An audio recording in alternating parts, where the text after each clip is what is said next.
Живеела едно време в гората една възрастна жена. Къщичката й била много малка, но уютна и топла. В най-студената зимна нощ на вратата на бабата се почукало. Кой чука, попита тя. Аз чукам, бабо, зайко байко. Моля те, отвори ми да вляза и да се стопля. Помислила за миг бабата, пък после отворила вратата. А Зайо се вмъкнал бързо вътре и веднага седнал пред запаленото огнище. Протегнал измръзналите си лапички и затворил очи. Двамата останали така мълчаливи да си наслаждават на топлия огън. В един момент обаче на вратата пак се почукало. Кой чука? Попитали бабата и Зайо в един глас. Отговорил им тънък гласец. Аз чукам, кума Лиса, нека се стопля при вас.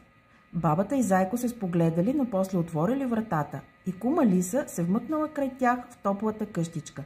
Намерила си и тя мистенце край огнището и доволно простряла лапички напред. Не били минали и 5 минутки и на вратата пак се почукало. Няма да ни оставят тази вечер, промърморила бабата, а после се провикнала. Кой чука там? Аз съм, бабо, ешко бешко, отвори ме да се постопля при теб. Бабата отворила вратата и таралежът влязал бързо-бързо. Седнал и той край огъня и въздъхнал. Животът ми спасихте вие, много е мразовито навън. Тук обаче се живее. И така, през цялата вечер, бабата отваряла вратата на своята малка къщичка и пускала вътре едно по едно премръзналите животинчета да се постоплят.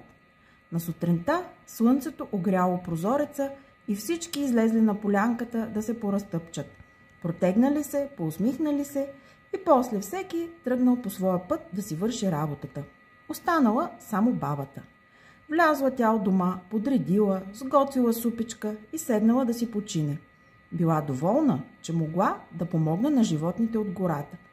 А те, милите, не забравили добрината. През следващите дни минавали да я видят как е. Зайо Байо донесъл една шепа моркови от близката зеленчукова градина. Ешко Бешко я зарадвал с торба ябълки. Кума Лиса попълнила запасите от сушени сини сливи, а глиганът успял да дотътри цял чувал с картофи. Дори катеричката поднесла любимите си ядки – орехи и лешници.